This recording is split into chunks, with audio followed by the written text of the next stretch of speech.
Nascimento já aqui ao meu lado, porque vamos continuar falando sobre esse assunto ainda na Espanha. Agora vamos com a nossa conexão com Madrid para conversar com Ángel Vázquez. Ele é advogado com dupla licenciatura no Brasil e na Espanha para trazer em detalhes uma análise sobre essa condenação. Tudo bom, Ángel? Um bom dia para você. Obrigada por nos atender. Opa, bom dia, Carol. Prazer estar aqui com vocês. Bom dia, Jairo. Bem, Ángel, É, antes de mais nada, te perguntar, havia aí uma expectativa de que essa sentença, de fato, fosse pela condenação de Daniel Alves. Havia o pedido por parte do Ministério Público de uma condenação de 9 anos de prisão. A vítima pedia 9 anos e vem a sentença com 4 anos e meio. Te surpreendeu essa decisão? a verdade é que sim, né? A gente tinha conhecimento, tinha a ideia, a expectativa de que realmente Daniel Alves fosse condenado, né? Até pela todo o espetáculo midiático, né? Que está em torno disso. E realmente, como já foi comentado na televisão, né? Agora há pouco, a gente teria apenas, seria a mínima de entre 4 e 12 anos, né? Ele foi condenado a princípio a 4 anos e meio. Realmente o tribunal entendeu que houve um atenuante, né? Por ele ter ingressado, ter depositado em juízo 150 mil euros como forma de reparação do dano realizado à vítima, né? Então, isso foi levado em consideração e houve uma redução da pena, né? Em princípio, Daniel Alves ficou realmente com a pena mínima, né? Entre o que se cabe, tá? Jairo? Angel, a pena tem mais de 60 páginas. A gente está ainda entendendo um pouco do que foi decidido por conta da justiça. Mas separando algumas partes aqui, eles dizem, por exemplo, que Daniel Alves tem dinheiro para poder pagar essa indenização, citando como exemplos uma casa que ele tem na Espanha, citando como, por exemplo, um contrato que ele tinha com o time que jogava com o Pumas do México e que esse dinheiro não seria para ele um problema, traduzindo aproximadamente o que foi dito na sentença. Levando isso em consideração justamente esse poder financeiro que ele tem, não pode-se entender que usar esse valor da multa de 150 mil reais como um atenuante, como dar direito para pessoas que têm um maior poder financeiro para cometerem crimes? Então, Jairo, não necessariamente, né? Na verdade, que a sentença ela recorre, que é 150 mil euros, ele é uma condenação que, para a maioria, né, vamos dizer assim, umas pessoas de classe média, por exemplo, seria praticamente uma condenação muito difícil de ser paga, né? O valor que eles calculam realmente com base no binômio, né? Vamos dizer assim, gravidade, né? E possibilidade de pagamento. Quer dizer, se um jogador de futebol, um internacional, como o Daniel Alves, por exemplo, se ele condena a um pagamento de 5 mil ou 10 mil euros, o que pode ser algo para alguém que recebe um salário mínimo, por exemplo, uma pena, né, grave, para Daniel Alves não suporia, né, não veria supor uma grande condenação. Então, no caso, realmente o que a sentença menciona, Jairo, nesse sentido, é realmente a possibilidade, gravidade do ato. É mais ou menos um binômio que eles tentam fazer, né?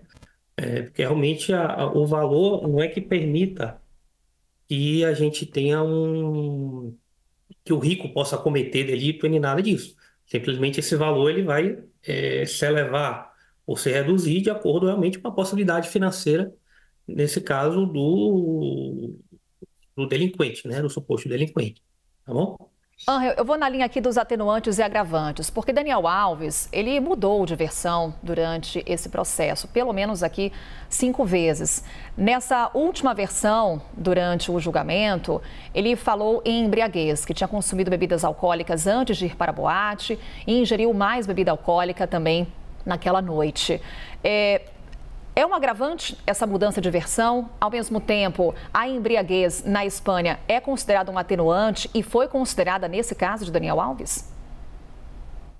Então, é uma pergunta, Carol. Na realidade, a embriaguez ela é considerada um atenuante, tá? A defesa de Daniel Alves alegou que ele estava embriagado, que ele consumiu uma quantidade elevada de álcool, né? Mas realmente o tribunal não considerou, tá? Não considerou que suficientemente provado que o Daniel Alves estava em condição de embriaguez o suficiente para ser considerado um atenuante, tá? Realmente foi um recurso da defesa, né? Mas realmente não foi levado em consideração para o cálculo da pena. Realmente o atenuante que foi utilizado foi realmente o fato dele ter ingressado, vamos dizer assim, com boa vontade, né, ter depositado em juízo com boa vontade esses 150 mil sem nenhum tipo de condicionante, tá?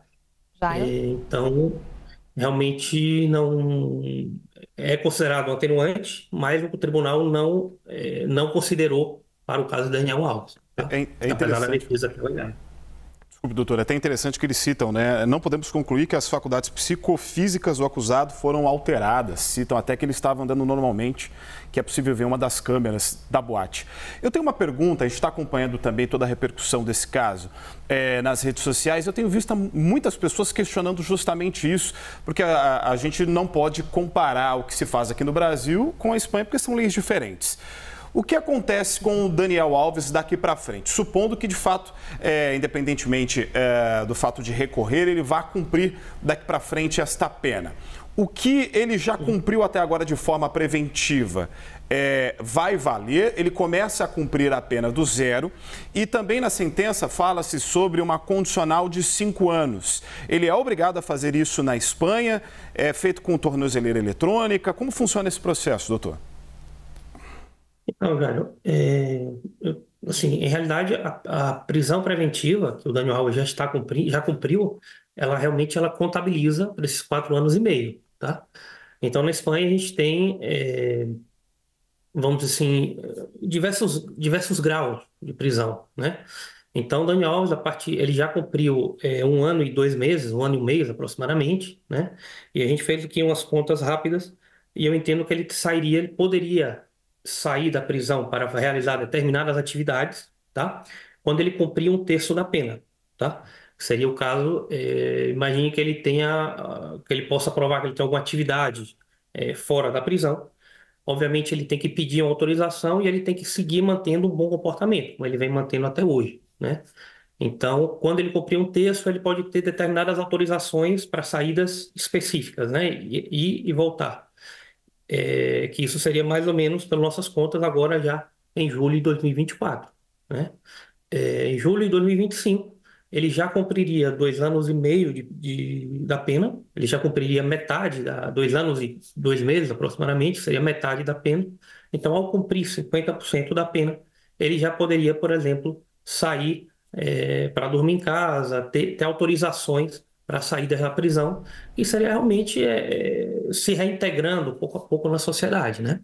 Então, realmente tudo isso vai depender de um bom comportamento dele, e esse bom comportamento ele vai ser levado em consideração para que, vamos dizer assim, o juiz de vigilância na Espanha possa conceder ou não determinadas, vamos dizer assim, benefícios, né? Que é o que a gente chama, tá? E com relação aos 5 anos de vigilância, realmente isso seria após a condenação total, tá? Que seriam realmente esses 4 anos e meio. E essa vigilância, realmente existem vários tipos de vigilância. Pode ser realmente tornozeleira, restrição para saída do país, obrigação, por exemplo, de regressar 1 vez a semana para assinar, né, algo presencial na prisão. Sim, existem diversos tipos de restrições, tá? E aí realmente a gente tem que entender o que é que se vai aplicar para o caso do Daniel Alves. Mas realmente a gente não tem, pela sentença, a gente não tem ainda exatamente o que tipo de restrição eles vão aplicar exatamente, tá bom? Doutor Ángel Vasquez, mais uma vez, obrigada por essa conversa aqui conosco na CNN, no CNN Novo Dia, e até uma próxima. Tá bom, muito obrigado, prazer estar com vocês, tá? Muito obrigado, Jairo, muito obrigado, Carol, muito obrigado pelo convite também. Obrigada, doutor. E obrigada, Jairo Nascimento, também. Daqui a pouquinho o Jairo volta com mais informações pra gente. Claro, Renato Paim, ao vivo, direto da Espanha.